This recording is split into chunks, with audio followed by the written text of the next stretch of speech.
khusus guru kita Kiai Haji Fakhruddin yang barusan tadi memberikan nasihat dan tausiahnya. Saya cintai yang saya muliakan sahibul bait, sahibul hajat. Saya cintai yang saya muliakan segenap panitia aliansi pemuda Gunung Julang 1 beserta segenap seluruh panitia peringatan Isra Mi'raj Nabi besar Muhammad SAW sekaligus dan menyambut bulan suci Ramadan. Beserta saya cintai yang saya muliakan bapak-bapak, ibu-ibu, hadirin hadirat, khususnya para pemuda-pemudi umat baginda Nabi besar Muhammad yang selalu dimuliakan oleh Allah Subhanahu wa taala. Alhamdulillah, segala puji dan syukur kepada Allah yang dimana pada malam hari yang mulia ini, di tempat yang penuh dengan keberkahan ini, pada malam hari ini tempat menjadi tempat turun rahmat, tempat turunnya maghfirat, tempat turunnya hidayat, tempat turunnya inayat, tempat turunnya berkat.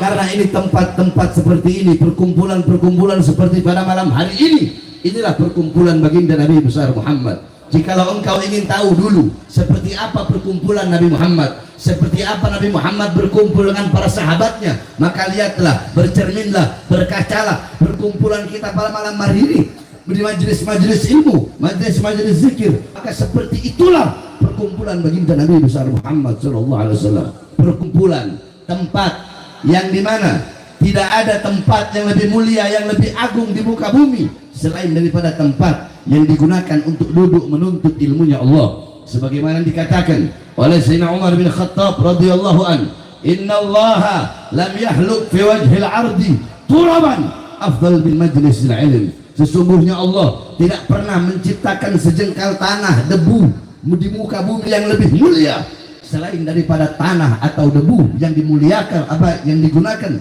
untuk menuntut ilmunya Allah Subhanahu wa taala. Saudara-saudara, tempat-tempat seperti ini, majelis ilmu, majelis zikir, inilah warisan Nabi Muhammad SAW. Sebab Nabi Muhammad tidak mewariskan harta, pangkat, rupiah, dinar, dirham, jabatan, kekuasaan. Bukan itu warisan Nabi Muhammad. Warisan Nabi Muhammad ilmu, amal, akhlak, adab, wara', khauf, khasyah, zuhud, ibadah, qanaah. Para ustadz, para kiai, beliau-beliau waris Nabi Muhammad, pewaris keilmuan Nabi, penyambung lidah Nabi, penerus perjuangan Nabi Muhammad SAW. Nah, berkumpulnya kita dengan beliau-beliau di majelis-majelis Nabi Muhammad SAW, itulah yang akan menjadikan kelak di akhirat jarak jauh dekatnya kita dengan Nabi di akhirat, jarak jauh dekatnya kita dengan Nabi di akhirat. Apakah kedua mata kita akan dihalalkan atau diharamkan untuk memandang Nabi Muhammad? Itu tergantung kadar kita di dunia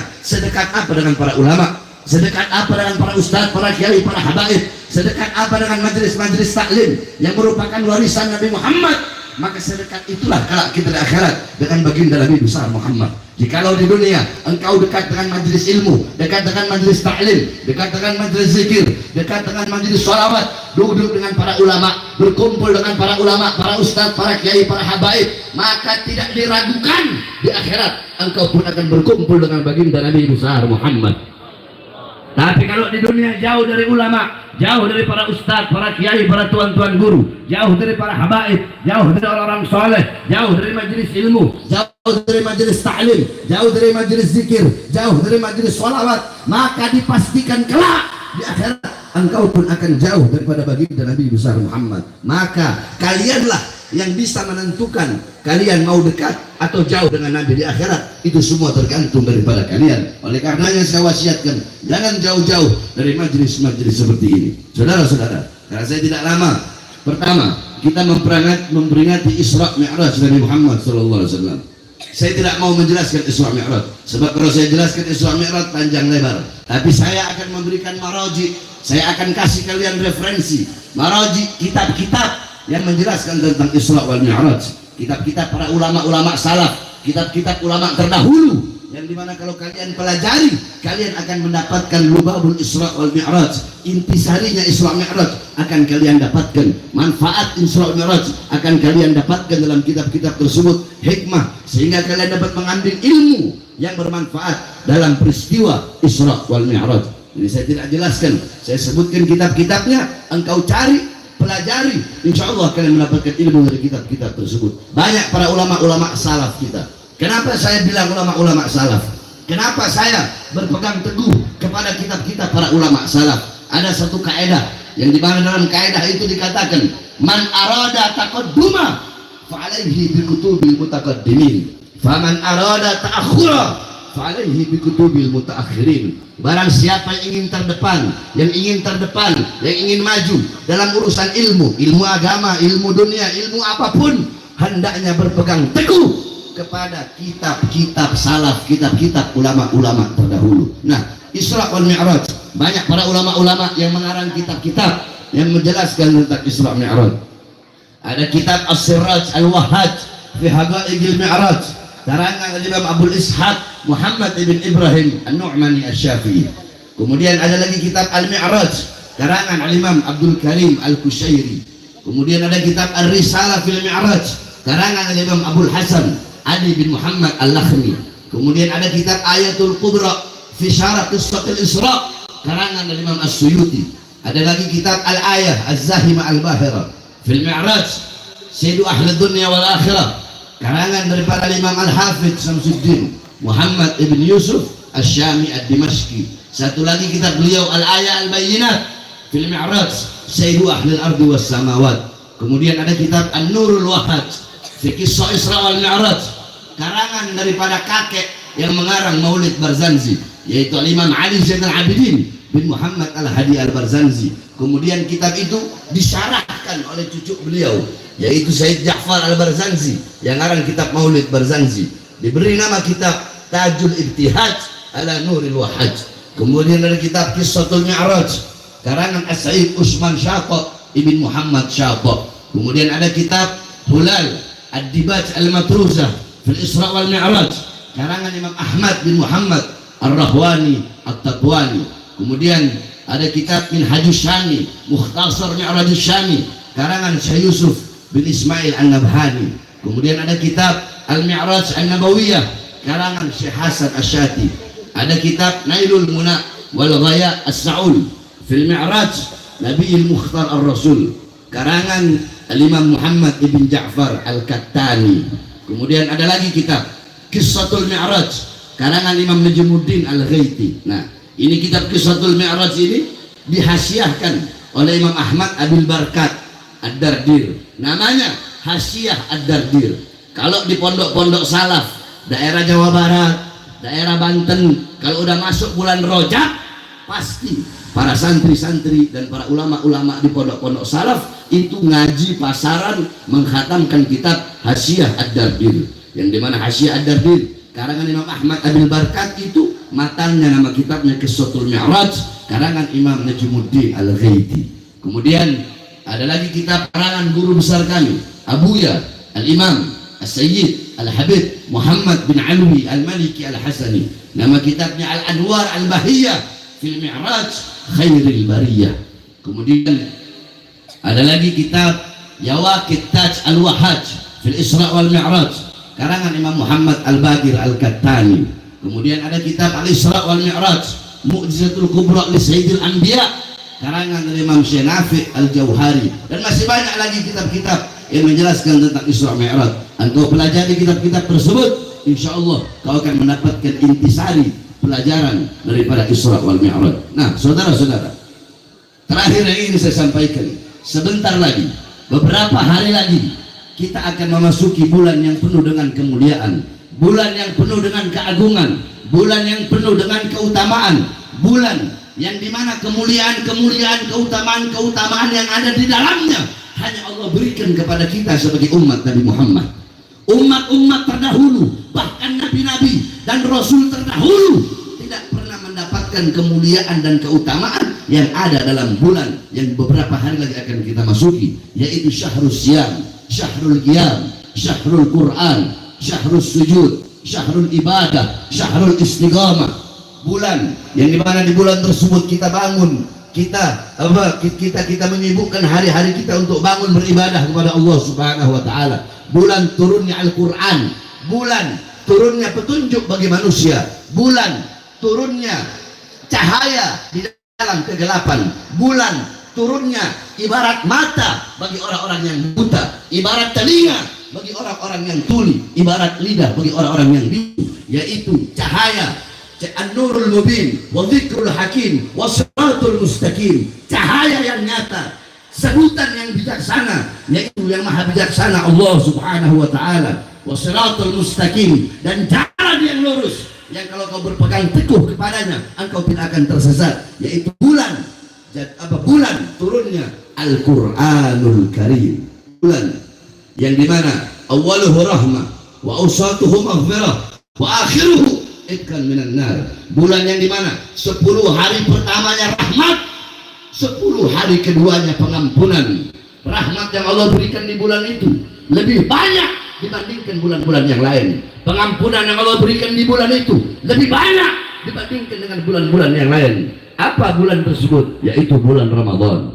Dalam beberapa hari lagi, saudara-saudara, wa akhiruhu itkan minan nar, dan 9 atau 10 hari terakhir Allah bebaskan hamba-hambanya dari api nerakanya Allah subhanahu wa ta'ala. Maka sebelum masuk bulan Ramadan, hendaknya kita tazkiyatun nafas, bersihkan jiwa kita, bersihkan hati kita untuk memasuki bulan yang penuh dengan kemuliaan, bulan yang penuh dengan kesucian, bahkan bulan yang disebut sebagai bulan peperangan. Loh, kok bisa bulan peperangan? Ya, Rasulullah SAW ketika beliau pulang dari perang Badar, ketika beliau pulang dari perang Badar, beliau berkata kepada sahabat-sahabatnya, raja'na min jihadil asghar ila jihadil akbar. Kita pulang dari perang yang kecil, kita pulang dari perang yang kecil menuju perang yang besar. Kita telah pulang dari perang melawan musuh yang kecil, pulang menuju melawan musuh yang besar. Kata para sahabat, ya Rasulullah, bagaimana mungkin ini perang kecil? Kita 313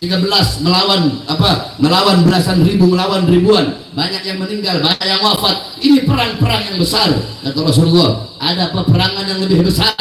Apa itu? Musuh yang lebih besar. Siapa itu? Saudara-saudara, peperangan yang lebih besar, kata Rasulullah SAW, adalah harbul hawa, harbul nafas, perang nafsu, perang melawan syahwat, perang melawan hawa nafsu. Musuh terbesar bukanlah iblis, musuh terbesar bukanlah kafir harbi, musuh terbesar bukanlah orang munafik, fasik, fajir, tapi musuh terbesar bagi kita adalah yang ada dalam diri kalian. Musuh terbesar kalian ada dalam diri kalian. Apa itu? Syahwat, nafsu, hawa. Itu adalah musuh terbesar.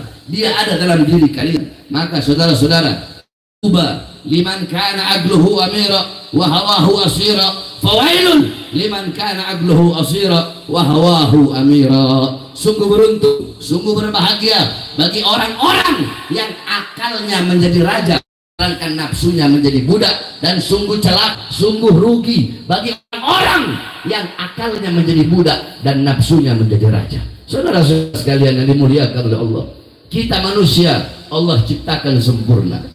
Malaikat itu Allah ciptakan bagi dia akal, tapi malaikat nggak punya nafsu. Malaikat nggak punya nafsu. Malaikat itu cuma Allah ciptakan akal, tapi tidak Allah ciptakan nafsu.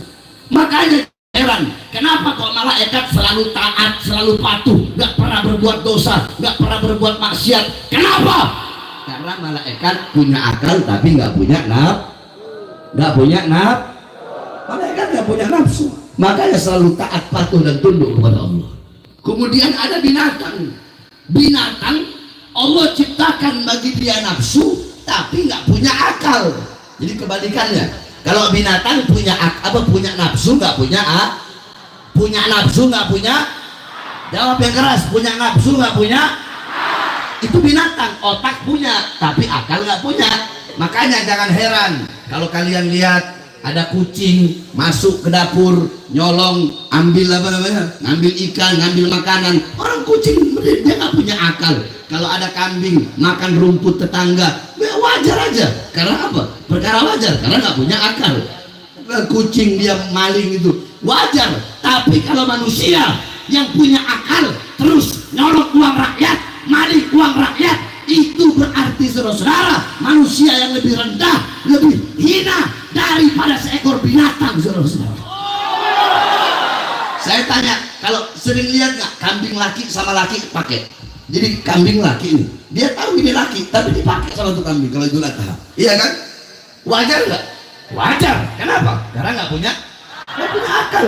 Binatang itu nggak punya akal, dia mau ngapain aja bebas. Awaluhut turab, wa akhiruhut turab. Awalnya tanah, kembali kepada tanah. Bila hisab, bila nar, bila azab. Nggak ada azab bagi binatang, nggak ada dosa bagi binatang, nggak ada pahala bagi binatang. Awalnya tanah, kembali kepada tanah, saudara-saudara.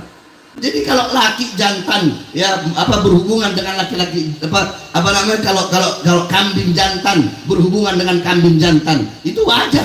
Kenapa? Nggak punya akal. Tapi kalau manusia laki-laki, Allah kasih akal, dia bisa bedakan mana perempuan mana laki-laki. Tapi yang laki suka sama laki, nggak suka sama perempuan. Yang perempuan suka sama perempuan. Yang homo, yang lesbi, yang biseksual, mereka lebih hina daripada binatang, saudara-saudara. Iya, saya tanya, ayo, kalau binatang wajar nggak? Kenapa wajar? Nggak punya akal. Terus intinya apa, Bik? Intinya barang siapa yang akalnya menguasai nafsunya, akalnya memperbudak nafsunya, kedudukan dia lebih mulia daripada malaikat. Kok bisa? Malaikat wajar nggak berbuat dosa karena nggak punya nafsu.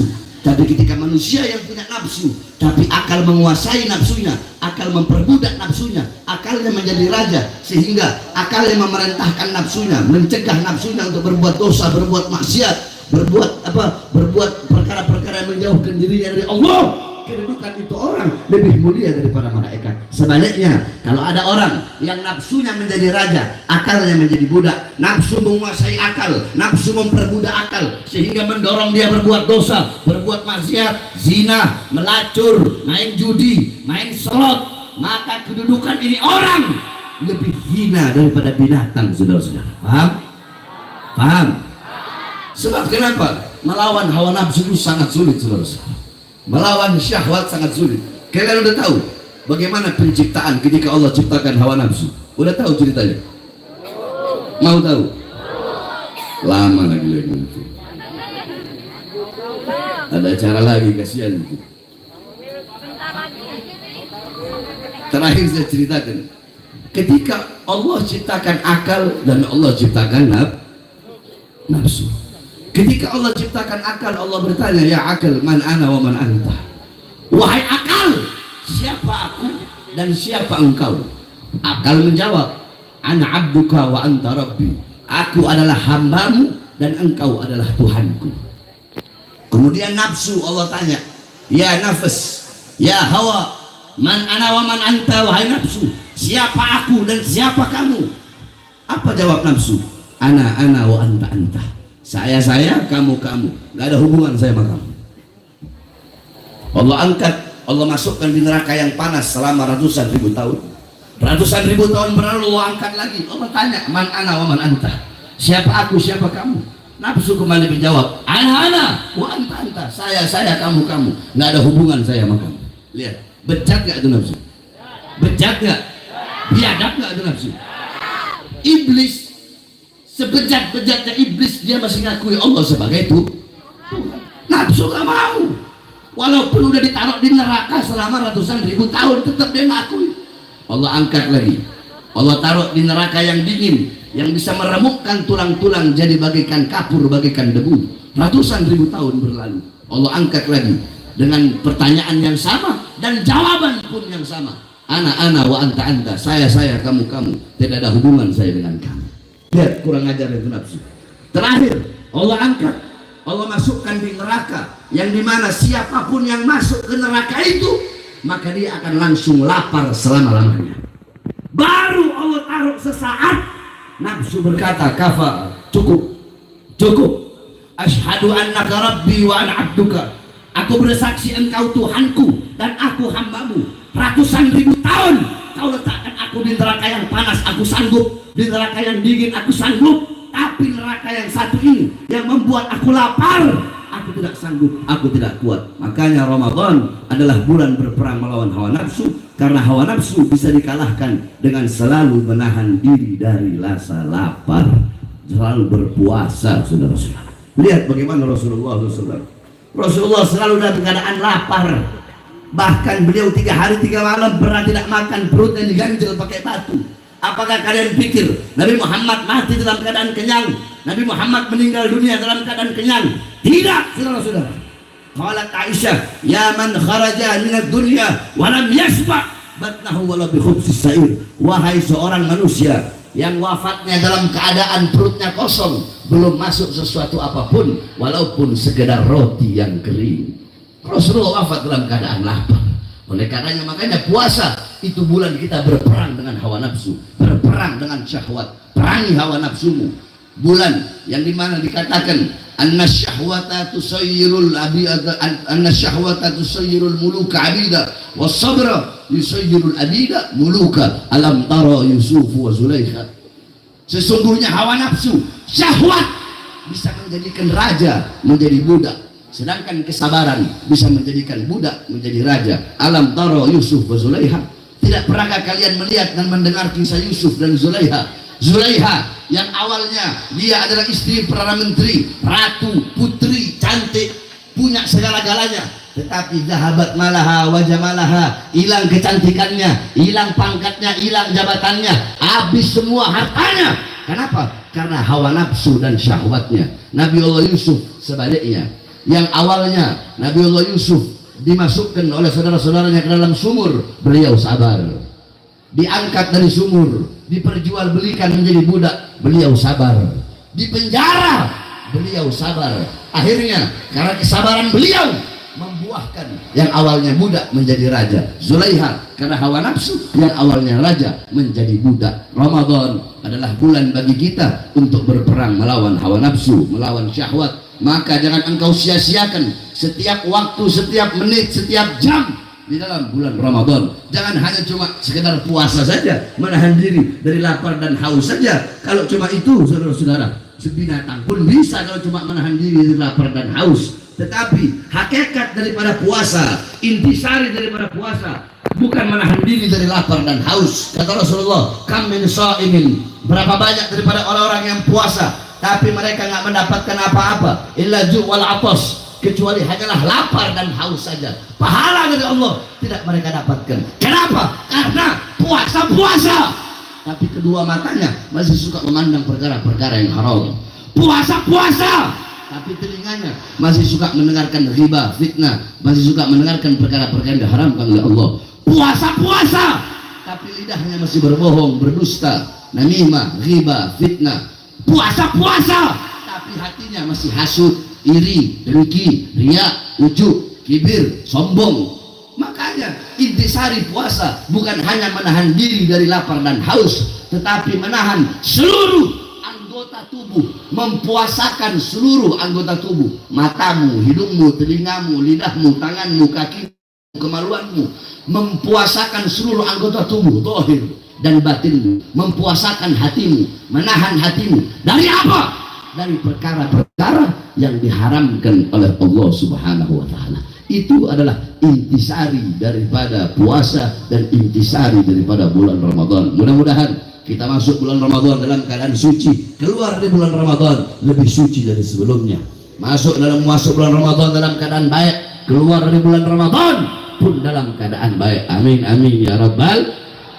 Terakhir, sebelum saya tutup, saya akan bawa satu hadis dari Muhammad SAW. Semuanya ikut saya, kita ngaji bareng-bareng.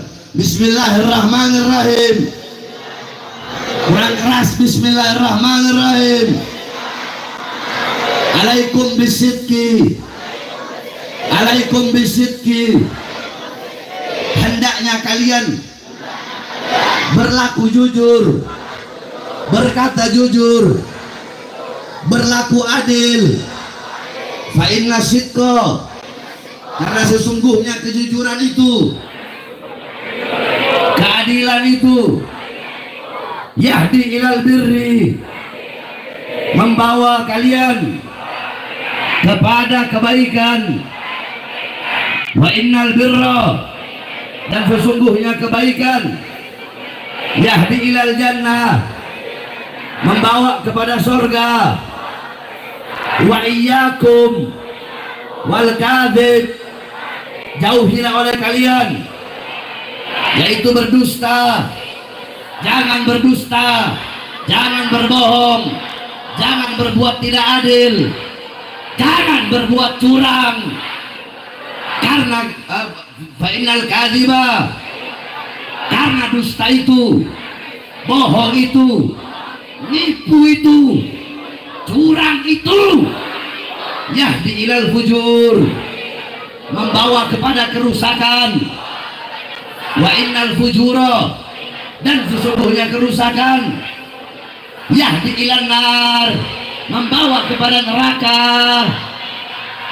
Berarti Nabi Muhammad mengajarkan kepada kita bahwasanya kita harus berlaku jujur. Imam Ghazali bilang jujur itu ada 3. Yang pertama sidqun niyah. Yang pertama apa? Sidqun niyah, jujur hati, jujur niat. Sidqul qalb, jujur hati, jujur niat. Dalam hati harus jujur sama diri sendiri, tidak boleh berdusta, tidak boleh berbohong, tidak boleh munafik. Yang kedua sidqul amal. Yang kedua apa? Sidqul amal, jujur dalam perbuatan, dalam muamalah. Kalian yang dagang harus jujur, nggak boleh melebihkan timbangan. Kalian yang dagang harus jujur. Kalian yang duduk di kursi-kursi kekuasaan harus jujur sama rakyat, nggak boleh berlaku curang, nggak boleh berlaku tidak adil, harus amanat. Kemudian sidqul lisan, kemudian apa? Jujur dalam berkata, jujur dalam berbicara. Sampaikan yang benar itu benar, sampaikan yang salah itu salah. Jangan pernah takut untuk menyampaikan kebenaran. Karena apa? Rasulullah yang bilang, sampaikan, jangan pernah takut. Qulil haq, sampaikan kebenaran, sampaikan berkata yang jujur. Jangan berdusta, jangan berbohong, jangan berlaku curang. Hendaknya kalian amanat, hendaknya kalian jujur. Berlakulah jujur, karena kejujuran membawa kalian kepada kebaikan.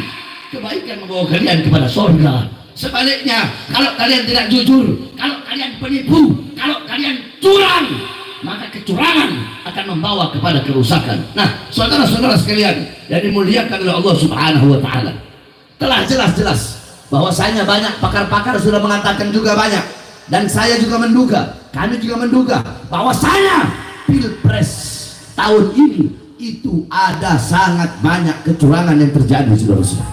Banyak kecurangan-kecurangan yang sistematis, kecurangan yang masif, kecurangan yang terstruktur. Saudara-saudara, kalau di negara-negara lain, di Afrika, mereka habis pemilu itu 1 bulan 2 bulan kemudian baru mereka tahu siapa yang menang. Di Amerika beberapa minggu setelah pemilu baru mereka tahu siapa yang menang. Cuma di Indonesia yang luar biasa, pemilu belum selesai mereka sudah tahu siapa pemenangnya, saudara-saudara.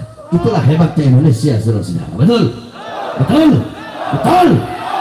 Nah, saudara-saudara, Rasulullah bilang kecurangan, ketidakadilan, kebohongan membawa kepada apa? Membawa kepada apa? Yang keras membawa kepada apa? Kerusakan. Siapa yang ngomong? Rasulullah. Berarti siapapun presiden yang terpilih secara curang, siapapun, saya nggak peduli, mau Anies kek atau Prabowo kek atau Ganjar, kalau mereka menang dengan cara yang curang, maka mereka akan membawa Indonesia menuju kepada kehancuran, saudara-saudara. Betul? Siapapun, mau Anies, mau Prabowo, mau Ganjar, kalau menangnya curang, mereka akan bawa Indonesia kepada kehancuran. Siapa yang bilang? Bahkan Smith ngomong. Siapa yang ngomong? Siapa yang ngomong? Siapa yang ngomong? Apakah kata-kata Rasulullah akan terbukti? Hah? Apakah kata-kata Rasulullah akan terbukti? Contoh Pilpres sebelumnya, coba kalian lihat. Hah? Sembako ibu, sembako enak, naik, enak. Sembako naik enggak? BBM naik enggak? Minyak naik enggak? Pengangguran banyak enggak? Mereka enak-enakan, mereka yang berada di istana, mereka di saat rakyat susah, di saat rakyat pengangguran, di saat rakyat kelaparan, mereka ketawa-ketawa duduk di atas singgah sana. Mereka pagi-pagi kekuasaan, saudara-saudara. Saya tanya, hal seperti ini lawan atau biarkan? Lawan atau biarkan? Lawan atau biarkan? Siap lawan kecurangan, siap lawan kezaliman, siap lawan ketidakadilan. Allahu Akbar, Allahu Akbar. Sebaliknya, siapapun presiden yang menang dengan adil dan jujur, mau Anies kek, mau Prabowo kek, mau Ganjar kek, kalau mereka menang secara jujur, maka mereka akan membawa Indonesia menuju menjadi negara baldatun thayyibatun wa rabbun ghafur. Betul? Betul? Jadi kalau saya nggak ada urusan, saya golput, saya nggak ada urusan, sama Aniesnya, walaupun saya menyerukan milih Anies. Kenapa? Saya nggak lihat Aniesnya, saya nggak lihat partai-partai yang nggak. Yang saya lihat adalah hasil ijtima ulamanya. Kalau ijtima ulama suruh pilih Prabowo, saya suruh umat pilih Prabowo. Kalau ijtima ulama suruh pilih Ganjar, hasilnya Ganjar, maka saya suruh umat pilih Ganjar. Kalau hasilnya suruh pilih Komeng, ya saya suruh umat pilih Komeng, saudara. Karena hasil dari ijtima ulama Anies, makanya saya serukan umat untuk pilih A. Tetapi yang paling penting, kita wajib menjaga persatuan kita. Betul? Betul? Mau mereka jadi presiden, kita hidupnya begini-begini aja, saudara-saudara. Betul? Mereka banyak jadi palsu sama rakyat. Betul? Butuh sama rakyat. Alhamdulillah, itu dia tadi teman-teman ceramah dari Habib Bahar yang Masya Allah banget. Walaupun tiap hari jadwalnya banyak banget, Alhamdulillah Habib Bahar masih memberikan tausiahnya kepada kita. Semoga apa yang disampaikan Habib Bahar bisa kita terapkan di kehidupan sehari-hari. Amin ya rabbal alamin. Allahumma sholli ala sayyidina Muhammad wa ala sayyidina Muhammad.